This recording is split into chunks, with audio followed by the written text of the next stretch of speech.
In this video, we're going to tour around Paris and visit some of the film locations used in Mission Impossible Fallout. Here's our first scene. Right, this is where the CIA director met Agent Walker to give him his assignment. Hats off to Tom Cruise and the production team for being able to shut down parts of Paris like Trocadero Square. Even though they showed up very early in the morning, they were able to keep the tourists at bay. Next up, landing on the Grand Palais.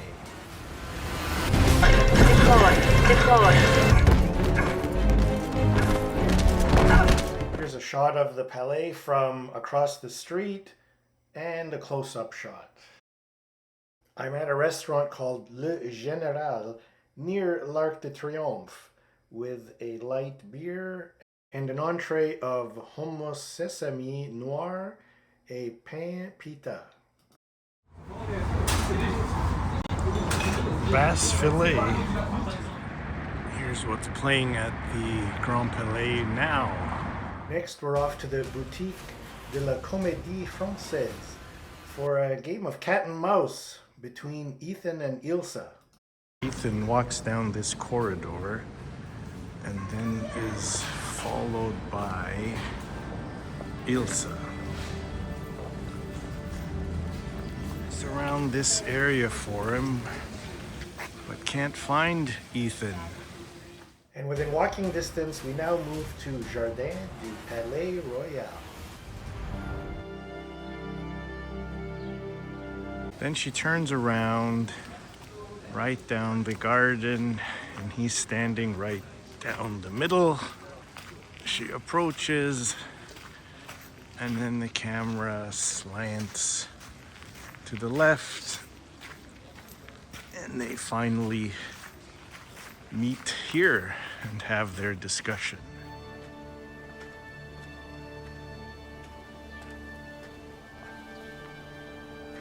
Since we're here just east of Boutique de la Comédie Française and Jardin du Palais Royal is Rue Valois and Galerie de Valois.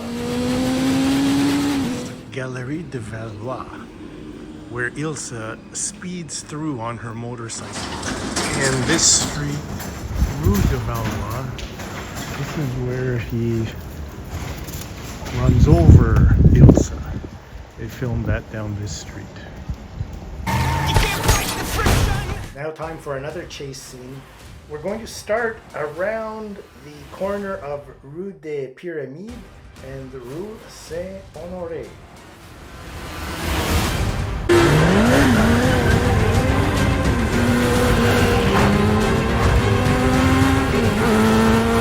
And the do not enter signs are prominent, and so is the horse again down Pyramides. Here's the still with the horse statue. And then a chase scene starts and Holden is prominent. Here's the still. Did you catch it? The pharmacy is prominent. Here's the still for the pharmacy. At Hôtel Regina Louvre in Paris is the iconic golden equestrian statue of Jeanne d'Arc, Joan of Arc.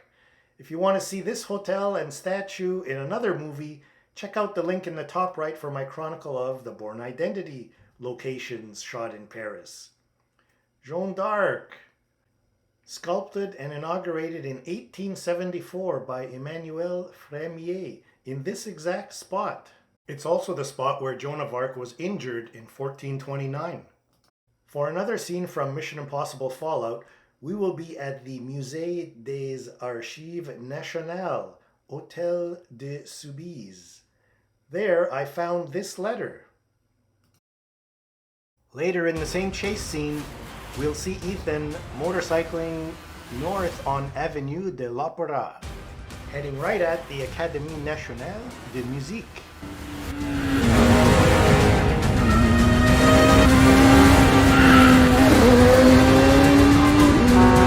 Magic of cinema, Tom Cruise, after a couple turns, is being chased down l'Opéra, this street, to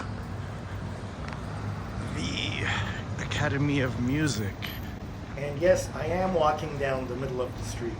Having walked the streets of Paris now for over 24 hours, I consider myself a trained professional.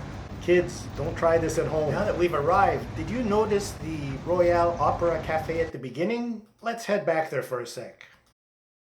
Magic of cinema. After a couple twists and turns off Rue St Honoré, you'll see Royal Opera before the chase scene continues all the way up the street to Academy. And north of Royal Opera, I saw two big lineups. All these folks are lining up to get some of this. Must be good. Called Cedric Grolet Opera. Even more people, I'm guessing also this Ferrari, lining up at this chocolatelier, who is not even open yet. And it's another Cedric. Cedric et la chocolaterie. Okay, who is this Cedric guy? In Paris, where romance fills the air and tourists willingly stand in line for hours for a pastry shaped like a lemon, no, better, it's cake pretending to be fruit. Meet Cedric Grolet, officially named the world's best pastry chef, and unofficially the man responsible for long lines in Paris not involving the Eiffel Tower. That's just a lemon. No, that lemon costs 22 euros and has depth. Grolet's pastries are famous because they look exactly like fruits, flowers, nuts. At this point, Parisian produce markets are getting nervous. Social media transformed these desserts into viral celebrities. And some queuing information. 30 minutes on a good day, an hour on a bad day, and tough on a humid day. But is it worth it? Because every pastry is handcrafted in tiny batches with microscopic detail, some say yes. Somewhere inside, pastry chefs are delicately airbrushing a raspberry while tens of tourists are outside in the heat. But there's a secret way to skip the line. Reservations. You can book breakfast or high tea in advance and stroll past the queue like pastry royalty. Smells and sounds good. Pastry, the white one. There he goes. So Cedric Grolet Opera, where fruit is fake, the hype is real, and patience becomes part of the recipe. Moving on. Our chase scene now takes us towards l'Arc de Triomphe. Cruise is chased up this street. He proceeds to go around counterclockwise against traffic around l'Arc de Triomphe.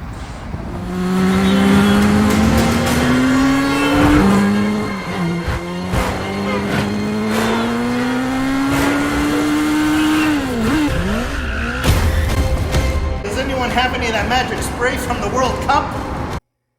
Going to need more of that spray. Hey, I just wanted... Time for dinner at Le Homme Bleu. And no, they're not a group in Vegas. It's a Moroccan restaurant in Paris.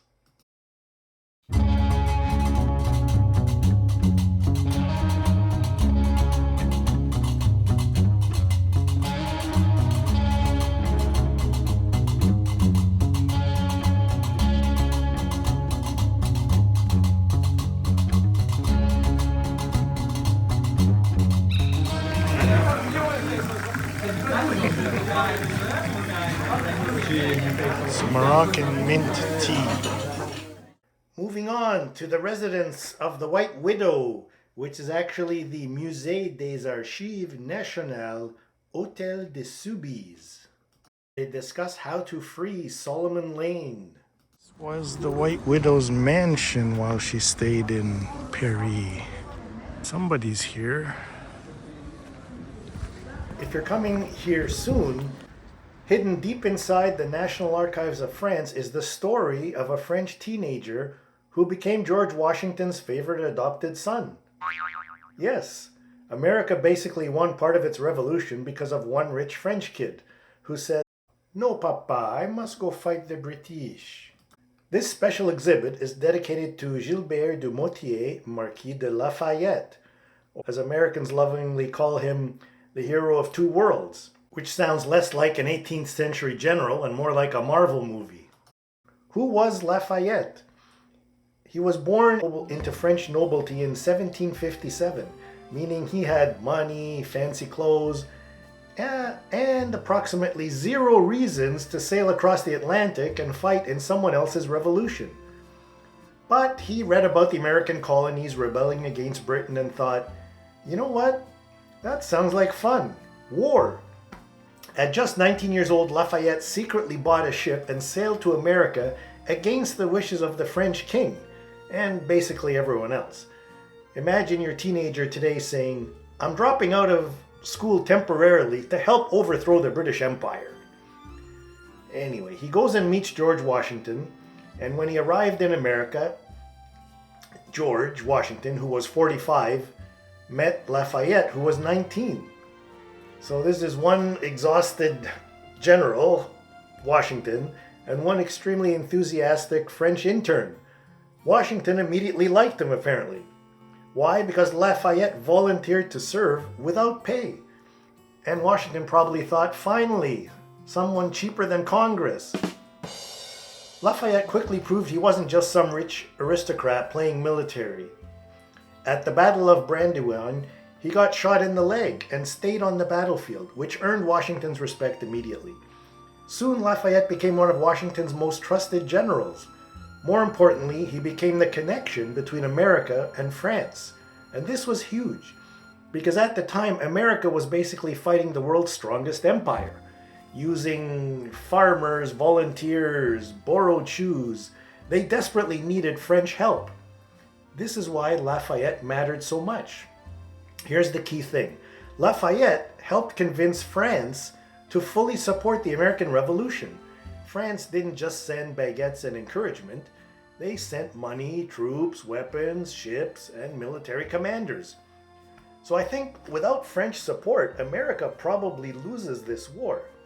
The final victory at Yorktown in 1781 only worked because French naval forces blocked the British escape, and Lafayette played a major role in trapping the British General Cornwallis before the big surrender. Alright, pardon that aside. The reason the White Widow and Ethan were here is to discuss how to free Solomon Lane. And down the street from here I found this. Bear with me a second. We are on Rue Valois du Temple, which is street or lane of the Old Temple. In Jerusalem, 10th century BCE, the Old Temple, or First Temple, is Solomon's Temple. So we are on the lane of Solomon's Temple. The White Widow and Ethan are looking for someone named Solomon Lane. Rue, street, lane, all the same. We're looking for Solomon Lane, and we're standing on Lane of Solomon's Temple. And as if that's not crazy enough, there is a store right here called... I don't know how many people catch this. Across the street from that sign, there's a Solomon store. I think it's funny. Let's finish up with the White Widow. She also meets Ethan by the Seine.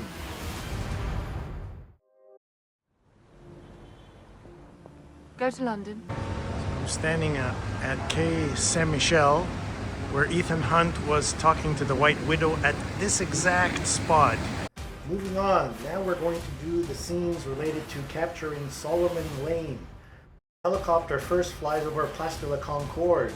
If you'd like to see more details on this obelisk, link in the top right. To continue with the scenes related to the abduction of Solomon Lane, I need to get to Pont Bercy. On my way there, though, first I have to have lunch. Okay, finally got here for lunch. Took over an hour because of the detours around the G7. Let's hope it's worth it. Calzone has arrived. Of course, I walk in, they start talking to me in Italian. I guess in France I look like I'm from a neighboring country.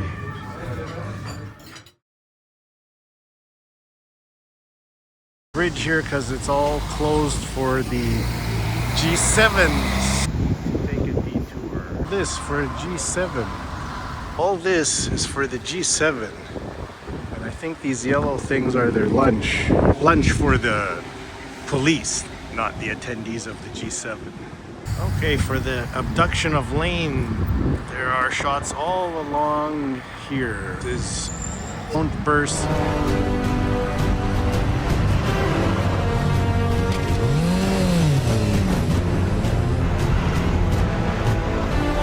Shots of Ilsa zipping down here on her motorcycle.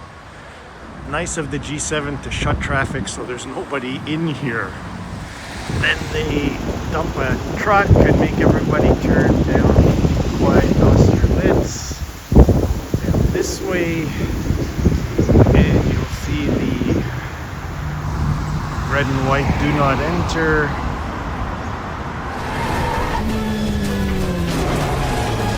Again, because of G7, I couldn't continue down underneath there at Austerlitz Quay to show you where they ambushed Lane. It's under there. And this is also the area where they pushed the SWAT vehicle into the river.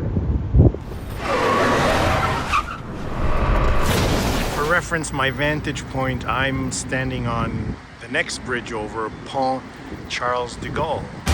If there's any movie or restaurant location you'd like more information on, just ask in the comments and I'll reply. Provide a timestamp if it'll help.